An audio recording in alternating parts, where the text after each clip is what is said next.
ఇంట్లో 5గురు పిల్లలుంటే సందడి సందడిగా ఉంటుంది. ఈ 5గురు పిల్లల్లో ఎవరు ఎక్కువ అల్లరి చేసేవాళ్ళు? అంత అల్లరి లేదండి. ఈయనే అల్లరి. అమ్మ ఇక్కడ ఒకటమ్మా, అల్లరికి, హుషారుకి, చలాకితనానికి, చిలిపితనానికి ఆ తేడా తెలుసుకుని చెప్పమ్మా. అల్లరంటే ఇప్పుడు నా ఇమేజ్ ఏమైపోద్ది, అల్లరంటే అల్లరుడు అని, నేనేమో చాలా రావుడు మంచి బాలుడు అనేలాగా నా ఇమేజ్ ఇది. నేను అలాగే చెప్తుండేవాడిని. నా ఉద్దేశం అదే. నేనేమో అల్లరి నన్ను అంటే చలాకితనం, అమ్మ అల్లరు అనుకునేది. లేదండి, ఎక్కువ హుషారు కానీ చాలా బాగుండేవాడు అబ్బాయి. ఇంట్లో పనులన్నీ మీకు సాయంగా ఉంటాయి? అవునండి, వాడే చేసేవాడు అండి. ఇంట్లో ఎవరు ముట్టుకునేవాడు కాదు. మా నాగబాబు అస్సలు ముట్టుకునేవాడు కాదు. అన్నిటికీ నాకు ఆయన సహాయమే పాపం. నాన్న ఆయన ఉద్యోగం వెళ్ళిపోయారు. నేను పాక్కుంటూ అలాగా వెళుతూ వెళ్ళిపోయాను, నాకు తెలియదు. తర్వాత అమ్మ చెప్తుంటే లేదుగా మాత్రం కొన్ని కమ్మర కోళ్ళు ఉంది ఒక అది పెట్టి అది వెళ్ళి కూర్చోతా ఏడుస్తున్నాను రోడ్డు మీద. అయ్యేసరికి వాళ్ళు 3 years. సో నన్ను వాళ్ళు తీసుకెళ్ళి వాడు కమ్మరకులో కూర్చోబెట్టాడు. ఇక్కడికి ఏడుస్తాను, ఎవరికి వెళ్ళాడో తెలియదు వాళ్ళకి. సో అది ఒక గంట పోయిన తర్వాత అమ్మ ఎత్తుకుంటూ వాడు కూర్చో, వాడు చిన్నబిడ్డ అనిపిస్తారు మొత్తం ఎత్తుకు. అది వాడు చూసి ఈ అబ్బాయి అన్నారు. కాదు అనేసింది. అది చాలా ఉంటారు సరిగ్గా చూడమ్మా, ఈ అబ్బాయి మా అబ్బాయి అని. ఏంటమ్మా అంటే ఆ కమర్గోళంలో కింద కూర్చోబెట్టాడు కదా, బస్ అంతా పూజేసుకుని అలాగే అయిపోయింది. అంటే రంగని కాదు కానీ అలా రంగని కాదు కానీ ఆ కమర్గోళంలో కూర్చోబెట్టేసరికి ఆ మసిగిస్తూ ఇంకా నల్లగా అయిపోయింది. అంత నలుపుడేసరికి నా బిడ్డ కాదని అమ్మ వెళ్ళిపోబోతుంది. మళ్ళీ డౌట్ వచ్చి ఆగింది. అది ఆవు నేను నా బిడ్డని తీసుకెళ్ళింది. అప్పుడు ఏం చేశాడు, కాడీస్ కట్టిందో డౌట్ నాకు.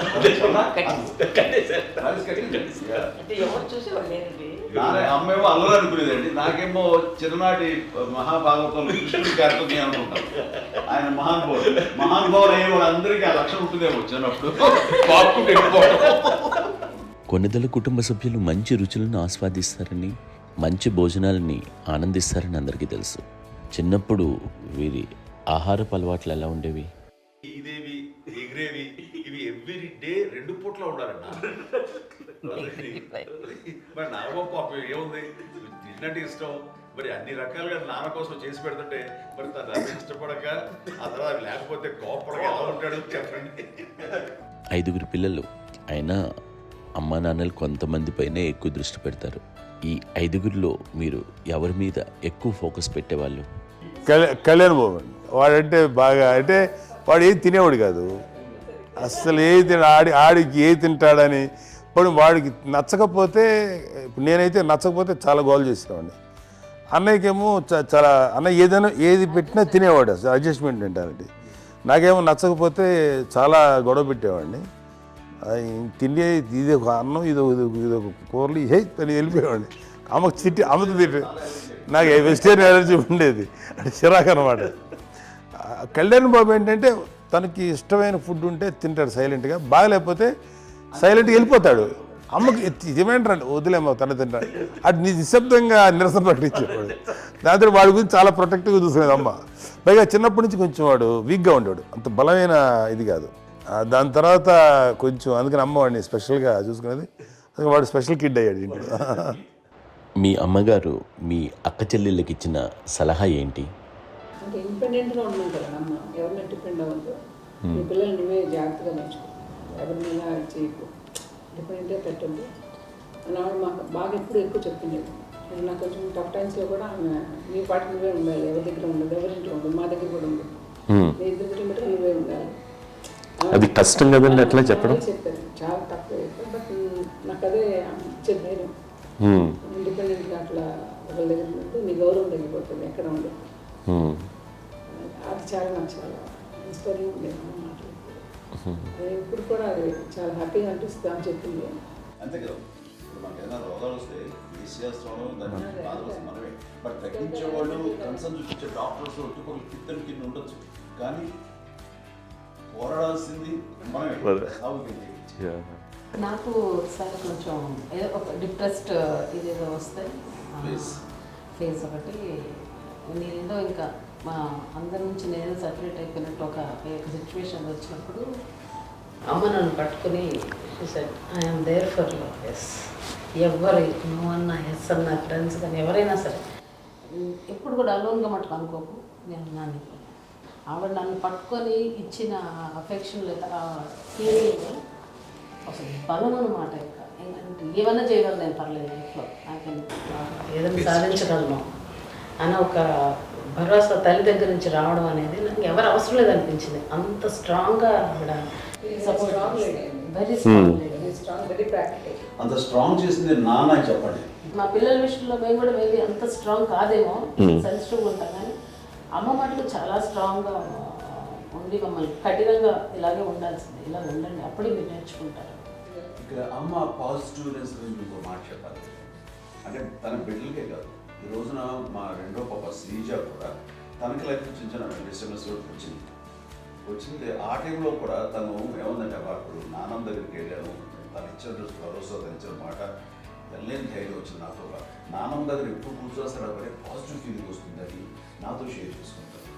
తను నాతో చెప్తుంటే అనిపిస్తుంది కరెక్ట్, అమ్మ ఏం పర్లేదమ్మా, లైఫ్ అంటే ఒకరితోనే అయిపోదు, ఆ ఒక్కరి వల్ల వాళ్ళ ఇన్ఫ్లుయెన్స్ తోటో వాళ్ళు మన మీద నియంత్రించడం కానీ మన బాధల్ని వాళ్ళు చేయడం అవుతాం. జస్ట్ నువ్వు నీ గురించి నీ మనసులో ఏదనిపిస్తే నీ గుడ్ ఫీలింగ్ ఏదిస్తుందో ఆ ఫీల్ ప్రకారం వెళ్ళిపోదు. అంటే ఆ జనరేషన్ పీపుల్ ఎక్స్పెక్ట్ చేయం అది అలా కాదు. ధైర్యం ఉండి అందరికీ ధైర్యం బాగా నూరుకొస్తారు. ఫాదర్ కూడా, మా నాన్నగారు కూడా అస్సలు ఎప్పుడు అనేవాళ్ళు, ఎప్పుడు మీరు పెట్టే చెయ్యి మీరు ఎప్పుడు పైన తప్ప తీసుకుని ఎలా ఉండకండి, చేతులు పెట్టుకొని అనే అట్లాంటివి చెప్తుండేవాళ్ళు. అందుకని మాకు ఇండివిజువాలిటీ మాకు బాగా ఎప్పుడు కూడా ఒకళ్ళని అడగడం అని, ఈవెన్ బ్రదర్స్ని అడగాలన్నా కూడా మాకు అది పడిపోయింది మైండ్లో, కొంచెం కష్టంగా ఉంటుంది. సో నాకు అంటే ఆవిడ మా అమ్మ ఏదన్నా కొంచెం డిప్రెస్ అయినా నేను చాలా ఎక్కువ అమ్మకి షేర్ చేసుకుంటే అన్నయ్య కూడా లేడు. అన్నయ్య ఉన్నప్పుడు ఓకే, లేనప్పుడు నేనే ఎక్కువ షేర్ చేసుకున్నాను. బట్ ద బెస్ట్ థింగ్ మా అమ్మ దగ్గర నుంచి హగ్ అండి. ఈరోజు కూడా మా అమ్మని హగ్ చేసుకోకపోతే అంటే అది నాకు మా అందరిలోనూ, అంటే ఆవిడ పెద్ద చదువుకున్న వ్యక్తి కాదు, పెద్దగా బయటికి వెళ్ళి నా ఎక్స్పోజ్డ్ కాదు, కానీ ఇవాళ అన్నయ్య కానీ విజయ, మాధవి, నేను, కళ్యాణ్ బాబు ఈ రోజుకి టుగెదర్గానే ఉంటాం. మేబీ మాకు కొన్ని విషయాల్లో నాకు మా మాధవ్కి డిఫరెన్స్ ఆఫ్ ఒపీనియన్స్ ఉండొచ్చు, మా చెల్లికి మా అన్నయ్యకి అట్లా ఉండొచ్చు, ఉంటుందండి ఫ్యామిలీ అన్న తర్వాత. కానీ ద ఇన్విజిబుల్ బాండేజ్ మా అమ్మ ఇచ్చింది, ఆ లవ్ అండ్ ఎఫెక్షన్, హగ్, అవన్నీ ఆవిడ నాన్ వెర్బల్ అడ్వైజ్ ఏంటంటే అందరూ అలా కలిసి ఉండాలనేది ఆవిడ నుంచి మేము నేర్చుకోవాలి. అది ఇట్స్ ఇస్ నాట్ వర్డ్లీ, అది నోటి మాట కాదు, అది వెర్బల్గా కాదు, నాన్ వెర్బల్గా చెప్పినటువంటి ఇది. సో అందుకని అది మాకు గొప్ప, మేమందరం ఇప్పుడు అలా ఉండడానికి కారణం, అంత కలిసి ఉండడానికి కారణం, మెయిన్ కారణం మా అమ్మ అండి. అది సో అందరూ ఉండాలనేది మా అమ్మ అడ్వైస్. ఇప్పుడు కూడా నేను ఎప్పుడైనా ఏదైనా ఫీల్ అయినా, అన్నయ్య ఫీల్ అయినా, లేదు నాన్న అట్లా వదుకు, ఇట్లా ఉండండి, ఇట్లా ఉండి ఇప్పటికీ చెప్తుంది. మేము ఎవరైనా ఎప్పుడైనా మా చెల్లితో గొడవపడ్డా అనుకోండి, నేను అట్లా అనకరా అని, అట్లాగా అన్న ఏమో లేదులేమ్మా ఏదో అన్నాను కానీ ఫీల్ అవ్వకమ్మా, మేమందరం కలిసి ఆవిడని అసలు టెన్షన్ పెట్టమండి మేము.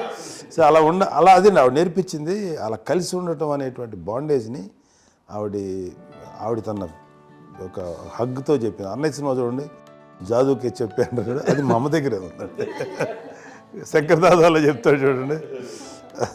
ఇప్పుడు మోడ్రన్ వర్డ్స్లో చెప్పాలంటే మీ అందరికీ ఆవిడ ఒక వైఫై లాంటిది. Yes, you can say that. Yes.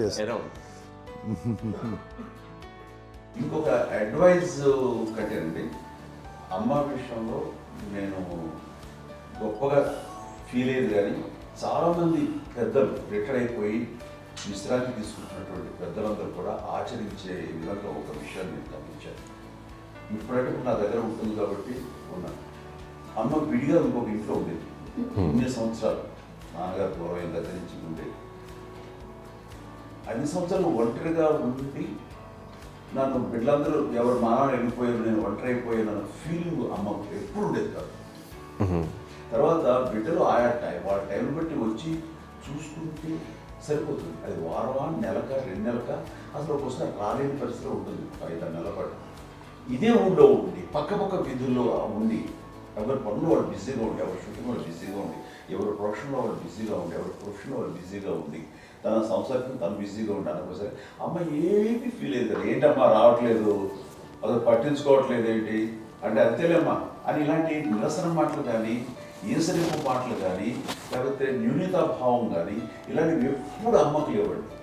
వచ్చారు అబ్బాయి ఏం చేసి పెట్టడా చెప్పండి అంటూ చాలా పాజిటివ్ ఉండి ఇప్పటికీ కూడా తను సపరేట్ ఇచ్చిండు మా ఇంట్లో. మిగతా అందరూ వేరే ఇచ్చుకోవడం. ఎందుకంటే అమ్మకి మోస్ట్ స్ట్రెస్ బస్టర్ వచ్చేసినా లేకపోతే రిలీఫ్ ఏంటంటే తన కిచెన్లో కూర్చొని వండుకు వండి అందరికి పెట్టాం. ఇప్పటికీ కళ్యాణ్ బాబు అక్కడక్కడ తిరిగేసి ఎక్కడెక్కడో చేసి నిరసనలు చేసి అన్ని రకాలు చేసి వస్తే అమ్మకి చాలా జాలి. ఆడేదో ఇంక మేము గుడ్లో కష్టపడుతున్నాం కానీ ఆడి ఎంతలో వెళ్ళేదో మీ టీవీలో వాటిలో అది ఎక్కువగా చూపించేసరికి వాడే కష్టపడతారు, మేము కష్టపడలేదు ఫీల్ అమ్మకి. అందులో వాడు రాగానే ఎలా వచ్చావా అని అమ్మ ఎక్కడ కళ్యాణ్ బాబు అంటే ముందు అమ్మను కానీ ఎక్కడ కళ్యాణ్ బాబు తను ఎక్కడ ఉంటాడో ఏముంటుందో తెలుసు. అది తెలిసిన తర్వాత ఎక్కడ తను వాడికి ఇష్టమైన బిర్యానీ అవి చేసి చక్కగా పంపించి అన్నీ చేస్తుంది.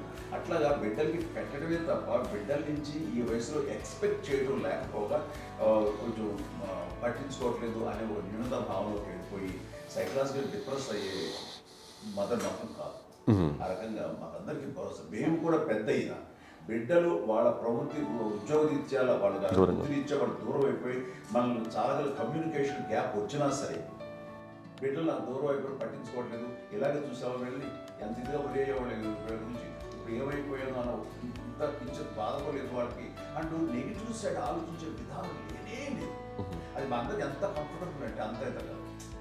ఎంచుకోకపోతే మాధవ చూసుకుని మాధవ లేకపోతే నాగబాబు వెళ్తుంటాడు కడియడం వల్ల మా విజయం చూసుకుంటున్నది. సరే నాకు కళ్యాణ్ బాబు తను చూసుకుంటాడు. ఇలా ఎవరో కూడా వెళ్తూ ఉంటాం. అమ్మ మాత్రం అది వెరీ గుడ్ హెల్దీ.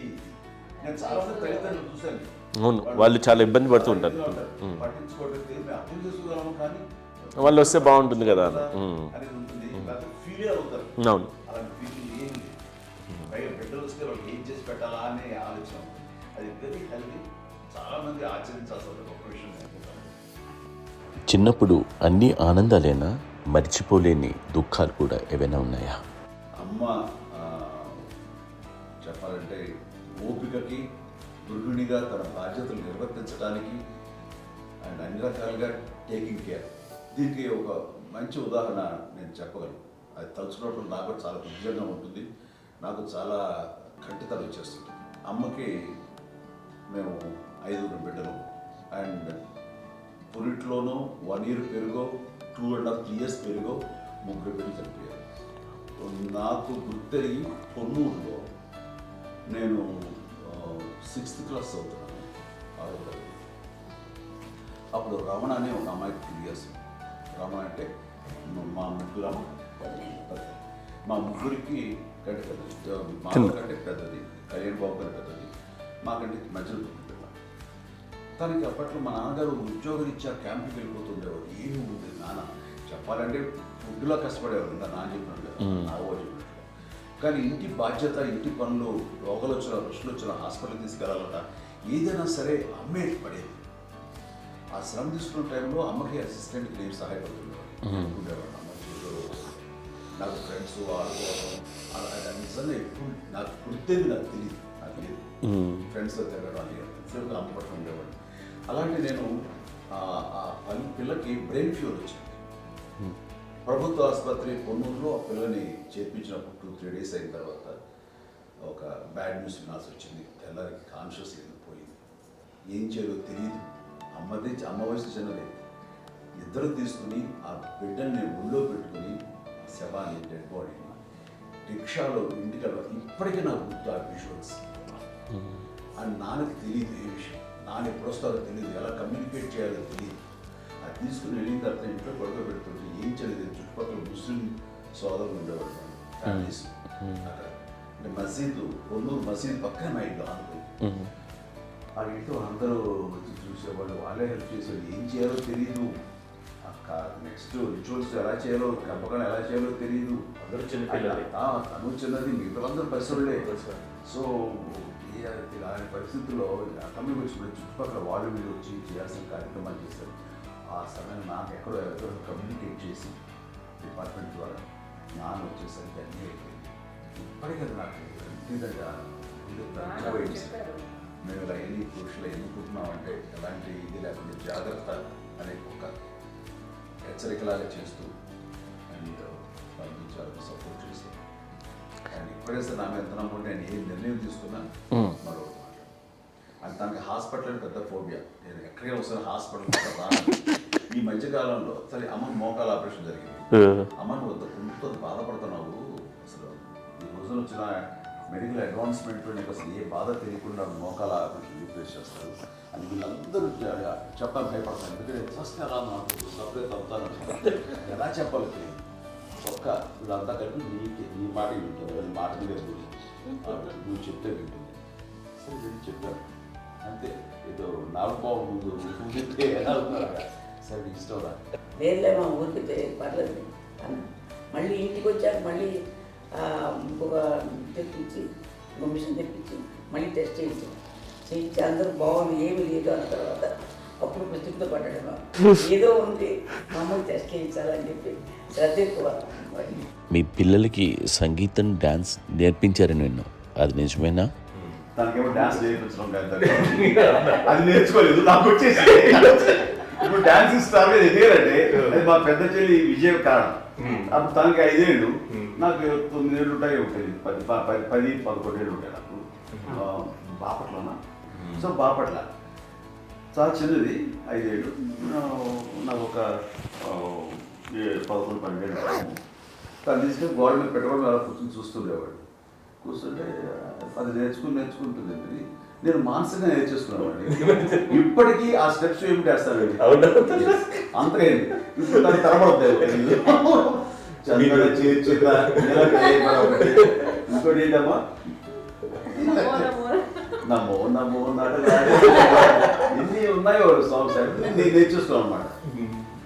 5 పిల్లల్లో ఎవరు ఎక్కువ పని చేసేవాళ్ళు, ఎవరు తక్కువ పని చేసేవాళ్ళు? ఏ పని చేయనండి, చేసేవాడు కదా అని అన్నయ్య చేసేవాడు.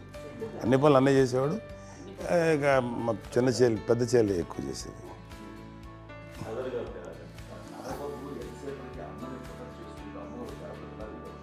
అదే అబద్ధం అండి, అది అన్నయ్య నన్ను గౌరవంగా మాట్లాడుతున్నాడు కానీ అన్నయ్య అవుట్ ఆఫ్ ప్రొటెక్షన్ మాట్లాడుతున్నాడు కానీ, అవుట్ ఆఫ్ మాట్లాడుతున్నాడు కానీ అసలు ఎప్పుడు ఏ పని చేయలే. లేదు ప్రామిస్ అండి, ఏ పని చేసేవాడు కాదు. మా ఇద్దరికి మధ్యలో పాపం అన్నయ్య చాలా పని చేసేవాడు. ఎంత పని చేసేవాడు, నేను వచ్చిన తర్వాత మళ్ళీ నాకు ఏదైనా చిన్న పని చెప్తే అది కూడా నువ్వే చేయనివ్వండి. ఆ కోపం వచ్చేది, కోపం వచ్చి ఒకడు కొట్టేవాడు. కొడితే కోపం వచ్చేది తప్ప నేను వెళ్ళేవాడిని కాదు. అమ్మకి ఎప్పుడు ఏంటంటే ఒక ఇదే పని చేయడని, అంతే. నిజంగా ఏ పని చేసేవాడిని కాదు. అవునా? లేదు మహాప్రేమ.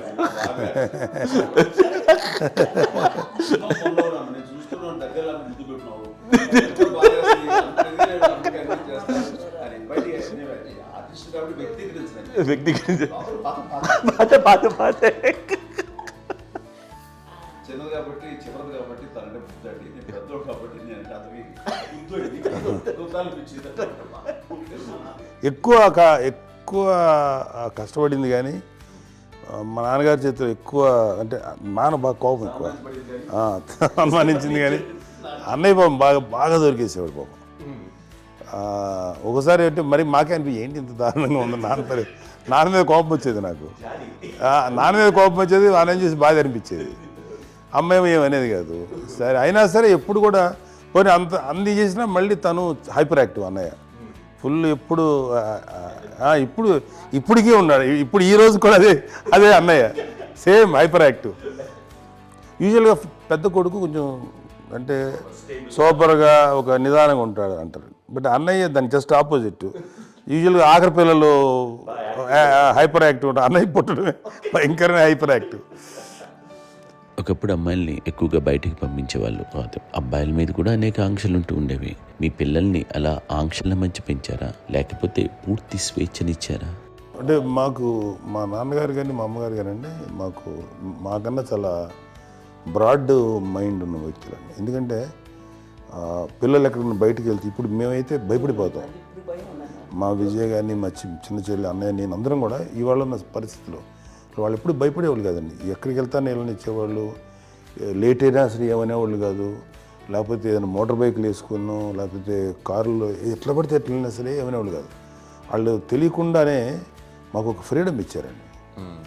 సో దట్ అదే ఆ ఫ్రీడంలో భాగమే అన్నయ్య కానీ ఇండస్ట్రీకి వెళ్ళాలంటే కూడా ఒక వ్యక్తి ఒక కొడుకు ఒక గొప్ప కెరీర్ని పర్సూ చేసుకుంటూ వెళ్తున్నప్పుడు నాన్నగాని అమ్మగానే ఓపెన్ మైండ్ తోటి అసలు నువ్వు వెళ్ళినా ఎంతకాలం వెళ్తావు, నువ్వు ప్రయత్నించని చెప్పి అలా వదిలేశారండి.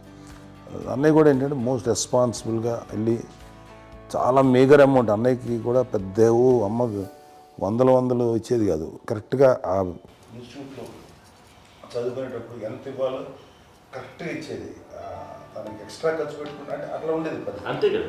అంత జాగ్రత్తగా అన్నయ్య కూడా అంత రెస్పాన్సిబిలిటీగా రెసిప్రోకేట్ అయ్యి చేసి అందువల్ల మా అమ్మ నమ్మకం మా అమ్మగారి మా నాన్నగారి నమ్మకాన్ని అన్నయ్య ఎప్పుడు అది పాడు ఇంత నమ్మకానికి 10 times ఇచ్చాడు.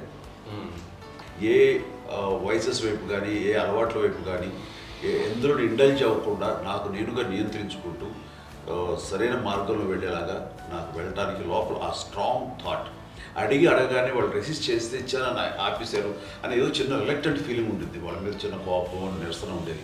వాళ్ళు అలా లేకపోవడానికి వాళ్ళు వెంటనే అడిగిన వెంటనే జాగ్రత్త అనే నిర్ణయం నీది, కానీ జాగ్రత్త అని హెచ్చరిక చేయడంతో నాకు మరింత బాధ్యత తిరిగి గుర్తు తిరిగి నేను నడుచుకుంటూ వెళ్ళాను. కాబట్టి అది నాకు ప్లస్ అయింది వాళ్ళ దగ్గర. అంటే మదర్ అంటే తల్లి అనే కాదు, మదర్ ఫిగర్ ఫీలింగ్ ఎవరిచ్చినా సరే అది నానైనా తల్లితో సమానం అనుకుంటాను. నాకు చెప్పినట్లుగా అట్లాగా అలిసిపోయి వచ్చిన నాకు కాళ్ళు నొక్కుతుంటే నాకు భయం వేసేసేది. ఆ తర్వాత పడుకో గలవాయించేవాడు, అది కూడా కోపం. అంటే ఉదాహరణ అంటే మళ్ళీ అది నాకు తిడతారు, ఎందుకు కాదు పడుకుని ఎక్కడ నిద్ర వస్తాయండి నాన్న అంటే. సో ఆ రకంగా నాన్న తన ప్రేమను చూపిస్తుంటాను. ఆ తర్వాత గోండా టైప్లో కూడాను నేను ట్రైన్ కింద వెళ్తుంటే నాన్న అక్కడే ఉన్నారు, రాజమండ్రి దగ్గర ప్రాంతంలో. ఆయన చాలా కోపం చేస్తుంది, ఇలాంటి చేస్తుంటావు నువ్వు, ఏదైనా అయితే ఏంటి అది అని చెప్పి. ఏం పర్లేదన్నా ఏమవుతుందో అన్ని రకాల సేఫ్టీ అన్ని రకాల జాగ్రత్తలు తీసుకున్నాం. ఈ రోజు ఉన్నది సేఫ్టీ అప్పుడు లేదు. అయినా సరే రేపు పొద్దున నీ కొడుకులు ఇలాంటి పరిస్థితులు నీకు తెలిసి వస్తారు అప్పుడు అనేవాడు. ఎన్నిసార్లు ఆ మాట అనేవాళ్ళు. నాకు నిజంగానే మగధీర టైంలో గుర్ర పెట్టుకుని ఆ రోడ్డు మీద పడిపోయేది అని అన్నప్పుడు నాకు ఆ ఫస్ట్ టైం ఆ ఫీలింగ్ కలిగింది.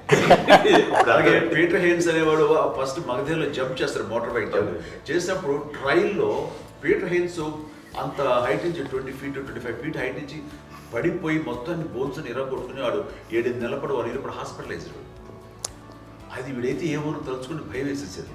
అప్పుడు నాన్న గుర్తుకు వచ్చేవాడు, ఓహో వాళ్ళ టెన్షన్ ఇంతే లేదు, మనకి మన కొడుకు వస్తే తెలియదు ఈ మాట నాన్న ఎప్పుడు అన్నారని అనిపిస్తుంది. Sweet memories my. అత్త కోడళ్ళ మధ్య అనుబంధం ఎలా ఉంటుంది? సురేఖ్ గారితో మీకున్న అనుబంధం గురించి చెప్తారా? మాకండి కోడలు కాదు, నా కూతురండి. అంత బాగుంటాం మేమిద్దరం కూడా.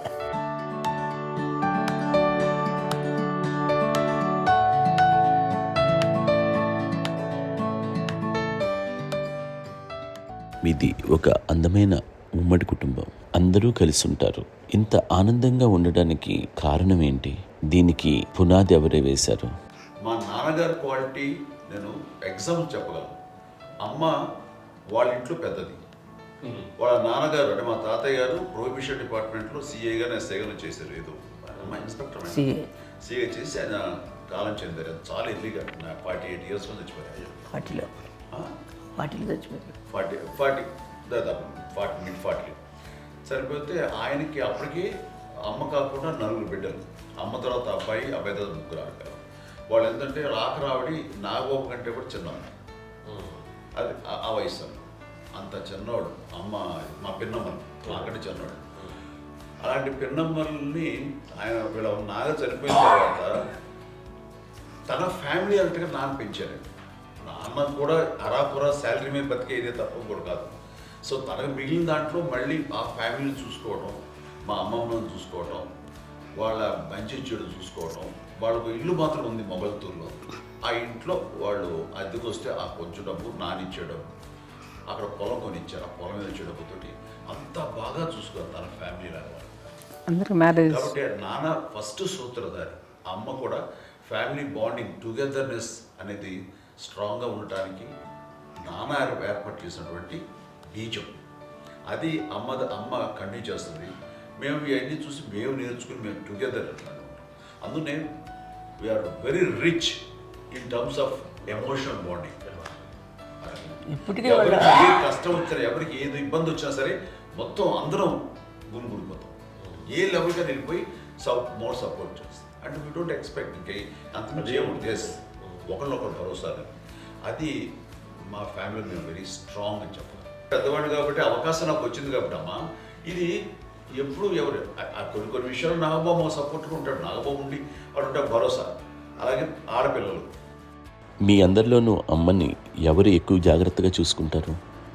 ఎందుకంటే ఎగ్జాక్ట్లీ మేము కూడా గమనించలేని సున్నితమైనటువంటి ఇష్యూస్ లైక్ హెల్త్ విషయం కానీ, అమ్మ మూడు కానీ, అన్నయ్య ఎంత క్యాజువల్ ఎంత బిజీ ఉన్నా ఒక అమ్మాయి ఉంటుంది. అలాగే చాలా చిన్న చిన్న విషయాలు కూడా చాలా మెడికల్ ఇంట్రెస్ట్. అందుకని మాకు అన్నయ్య ఉన్నాడు, అన్నయ్య దగ్గర ఉన్న అమ్మ అంటే ఇంకా ఎక్కువ రిలాక్స్ అయ్యాను. అన్న దగ్గరికి వచ్చాక మేము అందరం చాలా కంఫర్ట్ అయిపోయాం. ఎప్పుడు ఎవరు కొన్ని విషయాలు నాగబాబు సపోర్ట్గా ఉంటాడు. నాగబాబు ఉండి వాడు ఉంటే భరోసా. అలాగే ఆడపిల్లలు ఇట్లా ఒకరినొకరు అండి కాంప్లిమెంటింగ్ టు ఈచ్ అదర్ అండి. అవి ఒక్కరు కాదండి, అది వాళ్ళు ఆమె చూపించే ప్రేమగా నేను చెప్పగలను. కానీ బట్ దీని అందరూ సూత్రధారి నాన్న తర్వాత అది అమ్మ మెయింటైన్ చేస్తుంది. ఇప్పుడు అమ్మ నా ఇంట్లో ఉంది అంటే మనవాళ్ళు వస్తారు, మనవాళ్ళు వస్తారు, ఆడబిడ్డలు వస్తారు, వీళ్ళ బిడ్డలు వస్తారు, ఇల్లు ఎప్పుడు కలకలాడతారు అమ్మ. అది మేమందరం ఆచరిస్తుంటాం పండగలకి, పబ్బాలకి. అది నిన్న మొన్న నాగబాబు వచ్చి చాలాసేపు కూర్చున్నాడు. నేను ఇంట్లో లేకపోయినా వచ్చి నాగబాబు కూర్చొని టైం స్పెండ్ చేసి వెళ్ళిపోతుంటాడు. అలాగే చెల్లెలు ఇద్దరు ఆల్మోస్ట్ ఎవ్రీడే మాత వస్తుంటుంది, తను కూడా వస్తుంది. నేను సాయంత్రం కూడా వచ్చి ఉంటుంది. అమ్మా మధ్యాహ్నం వచ్చి కదా వచ్చి ఇక్కడే భోజనం చేసుకో అలా ఉంటుందండి. ఈ తరం వాళ్ళకి మీరు ఇచ్చే సలహా ఏంటి? కలిసి ఉంటే బాగుంటుందండి. పిల్లలు తల్లి కలిసి అక్క చెల్లెలు తమ్ముడు అందరూ కలిసిమెలిసి ఉంటుంది. అన్యోన్యం అంతా సంసారం నిలబడుతుంది. లేకపోతే ఏముందండి, ఇక్కడ విడిపోతారు. విడిపోతే ఎక్కడే పడవాలి అంతే. ప్రేమలు ఇప్పుడు లేవండి, తగ్గిపోయింది. మెకానికల్ చాలా మటుకు ఏదో ఇంకా వాళ్ళ పనులు చేసుకోవడం ఏదో జరిగిపోతూ ఉంది అనుకోండి. అంత ప్రేమలు ఎక్కడ లేవండి ఇప్పుడు ఈ రోజు. అంటే ఒకప్పుడు ఒకళ్ళకి ఇంకొకళ్ళు భరోసాగా ఉండేవాళ్ళు. అంటే అందరూ కలిసి సపోర్ట్గా ఇది చేయడం. ఎందుకంటే వీళ్ళ పెద్దనాన్నగారి పిల్లలు కూడా ఆయన చూసేవారు. మా నాన్నగారు అన్నయ్య గారు నాన్నగారు వాళ్ళ బిడ్డలు కూడా వాళ్ళ ఇక్కడే బిడ్డలు ఉన్నారు. నేనే పెళ్లి చేశాను. వాళ్ళు కూడా అమ్మే, వాళ్ళ ఆడపిల్లలు కూడా అమ్మే. పెళ్లి చేశాను ఇద్దరు పిల్లలు. చూడండి, నాన్న ఎట్లయితే తన చెల్లెలు చూసుకున్నారో అట్లే నాన్న తరపు అమ్మగారి పిల్లలు వాళ్ళు చనిపోయారు జల్లి గారు. వాళ్ళ బిడ్డలకి పెళ్లిళ్ళు, పేరెంటాలు అన్నీ చేసింది అమ్మాయి. అమ్మ అలా చేసింది కాబట్టి అది మాకు మార్గదర్శకం ఉంది. ఇప్పటికీ వాళ్ళు కొంచెం ఒక మాదిరి పరిస్థితి ఉంటే వాళ్ళకి ఇల్లు కూడా పెట్టడం కానీ వాళ్ళకి తగిన సహాయం కనుక ఎవ్రీ మంత్ మా పెదనాన్న గారి అమ్మాయి వాళ్ళు ఆల్మోస్ట్ 70 వాళ్ళకి ఎవ్రీ మంత్ మా ఇంటి నుంచి మొత్తం వెళ్ళిపోతాం 10,000-15,000 మా అబ్బాయి మంచి స్థానం ఉంది. ఎన్నో సంవత్సరాలు వెళ్ళిపోతాను. బ్యాంక్ పేరు వచ్చేది ఫస్ట్. అదంతా కూడా మా పెద్దలు వచ్చింది. వాళ్ళు కూడా వచ్చి అమ్మని అంతా ప్రేమలో చూస్తారు, ఇష్టంగా చూస్తారు. అమ్మ ఇందాక చెప్పినట్లు ఇచ్చే మెసేజ్ ఏంటన్నది అమ్మ మాటల్లో చెప్పాలంటే బంధాలు, బాంధవ్యాలు అన్నది ఎనలేని ఆస్తిపాస్తులు. సో ఎలాగైతే డబ్బు ఎంత సంక్రమించింది, ఎన్ని ఆస్తులు వచ్చాయి ఫిజికల్గా అనే దాని మీద కంటే కూడా ఇవి ఆస్తిగా తీసుకుంటూ దీన్ని విలువ ఎరిగి, గుర్తెరిగి, దాని ప్రభావం తెలుసుకుని అది కనుక మనం ఇచ్చుపుచ్చుకుంటే ఫ్యామిలీలో అంటే దాన్ని మించినటువంటి గొప్ప సంపద ఉండదు. కష్టాలు వచ్చినప్పుడు డబ్బు తీరుస్తుంది కాదండి, కష్టం వచ్చినప్పుడు ఒక భుజం తీరుస్తుంది, ఒక చేయూత తీరుస్తుంది. అది మన బ్లడ్ రిలేషన్ మనలో మనకి అది ఉండటం అనేది అదృష్టంగా ఫీల్ అవుతాం. అంటే ఒకసారి అమ్మ చూసి నాకు ఎందుకు అనిపిస్తుంది అంటే అది ఎవరి ద్వారా సంక్రమించడానికి తన ఆ చెట్టు కొమ్మగా కాబట్టి ఆ చెట్టుకే మనం ఆపాదించాలి. ఎక్కడో మామూలుగా ఉండాల్సిన వాళ్ళం ఈ రోజున ఈ స్థితిలో ఉన్నాము, ఇంతమందికి లైఫ్ రావటానికి దోహదపడ్డాము, ఇంతమంది కలిసికట్టుగా ఉండడానికి ఇదైంది. అమ్మని చూస్తుంటే నాకు ఏమనిపిస్తుందంటే, అబ్బాయి ఇలాంటి జన్మం మనకి ఎవరికైనా ఉంటుందా? ఇంతమంది మనుషుల చేత కొలవబడేవాళ్ళు, ఆరాధింపబడేవాళ్ళు, అభిమానించబడేవాళ్ళు, ఇంతమంది నా నా వంశమా, నా సంపద అని అమ్మ ఫీల్ అంత గొప్ప ఫీలింగ్ ఎవరికి ఉంటుంది? మా చెల్లెలు కూడా వస్తే నేను అనుకోవట్లేదు, సూర్య కూడా ఉంటుందని నేను అనుకోవట్లేదు. అలాంటి గొప్పగా ఇది. అండ్ ఆ రకంగా షీఈ్ వెరీ చాలా గొప్ప జన్మ. అమ్మకి చిన్న మానసికంగా చిన్న ఏదో ఒక డిప్రెషన్ అది వచ్చింది. ఏదో నాన్న గుర్తుకొచ్చో, నాన్న లేరనో, లేకపోతే వాళ్ళ అమ్మగారు కూడా అదే టైం చనిపోయారనో, తన దగ్గర ఉంటారు ఏదో ఉన్నప్పుడు మేము అందరం సపోర్ట్గా ఉండి రామా కొన్నా నా దగ్గర ఉందిగా అని చెప్పేసి అప్పట్లో అమ్మ వేరేగా ఉంది. ఉన్నప్పుడు ఒకటే మాట అన్నాను, అమ్మ నీలాంటి గర్భం అంటే అంజనమ్మదే గర్భం అని బయట ఎన్నోసార్లు నా ఫ్రెండ్స్ కానివ్వండి, బయట కానివ్వండి, కొన్ని సందర్భాల్లో మీటింగ్లో కానివ్వండి, స్పీచెస్లో కానీ అన్నవాళ్ళు ఎంతోమంది అన్నారు. వాళ్ళ మాట అంటే రీజన్ తెలుసా నీకు? కోటాను కోటల్లో ఎంతమంది తల్లులకు నీకు వచ్చిన అదృష్టం, నీకు లభించినటువంటి గౌరవం ఎవరికి లభిస్తున్నాం? బిడ్డలు ఎంతోమంది చేత కొనియాడబడుతున్నారు, ఎంతోమందికి సహాయపడుతూ ఆ రకంగా వాళ్ళందరి యొక్క ఆశీస్సులు పొందుతున్నారు. కానీ ఎంతోమందికి నిరంతరం హెల్ప్ చేస్తూ వాళ్ళ ఇది చూసుకుంటున్నారు. అవి ఆ భగవంతుడు మీరు చేస్తున్న పూజలో ఉన్న ఆ భగవంతుడు మన నెక్స్ట్ తరాలకు కూడా మనకి ఇలాంటిది వారసత్వంగా ఇస్తూ అదే రకంగా కొనసాగించేలాగా మనకు అదృష్టాన్ని ఇచ్చారు. ఇంతమంది ఎవరు నీ నుంచి వచ్చిన వాళ్ళే, నీకు నీ ఎంత గొప్ప గర్భం, ఎంత గొప్ప జన్మ నీది. వాటికి నువ్వు ఇలా అవటమేంటి? ఎంతసేపు ఇది హై లెవెల్లో ఉండాలి నీ ఫీలింగ్స్గా నువ్వు కానీ. అంతే నువ్వు ఇలాగా కుంగిపోవడం ఏంటమ్మా అని చెప్పినప్పుడు ఇది నీది కాదు, నాది కాదు, నువ్వు నమ్ముకున్న భగవంతుడు నీకు ఇచ్చింది అనుకుంటావు కదా. నువ్వు ఆ భగవంతుడి కృతజ్ఞత తీర్చుకోలేక ప్రతిరోజు ఆయన ధ్యానించు, ఆయన పూజలో ఉండు, నీకు ఆయనే ధైర్యం ఇస్తాడు. అంతేగాని నువ్వు నెగిటివ్ సైడ్ ఆలోచించుకోమ్మా. మా అందరికీ పాజిటివ్నెస్ ప్రివైల్ చేసిన దానివి, ఇచ్చిన దానివి, అందించిన దానివి. అలాంటి నువ్వు నెగిటివ్ వైపు వెళ్ళిపోకూడదు అంటే అంతే. మళ్ళీ అటుపక్క ఎప్పుడు గెలలేదు. ఆంజనేయ స్వామి భక్తి ఆయనలో ప్రవేశపెట్టి చెప్పాలంటే ఆయనకి నేనే నేను నన్ను దేవుడు ఇంట్లో నేనే ఇంట్రడ్యూస్ చేశాను. ఫస్ట్ నానంత ప్రగాఢంగా నమ్మి ఆయన దానివల్ల లబ్ధి పొందారు. ఆయన అందులో మమ్మల్ని మించిపోయిన స్టేజ్కి వెళ్ళిపోయారు. ఆయనతోటి ఆంజనేయ స్వామితో ఇంటరాక్ట్ అవుతూ అట్లా ఆయన నమ్ముకుంటుంది. ఆయన నానంటారు అంతా నా గురువు, నా పెద్ద కొడుకు పెద్దోడే. గురువు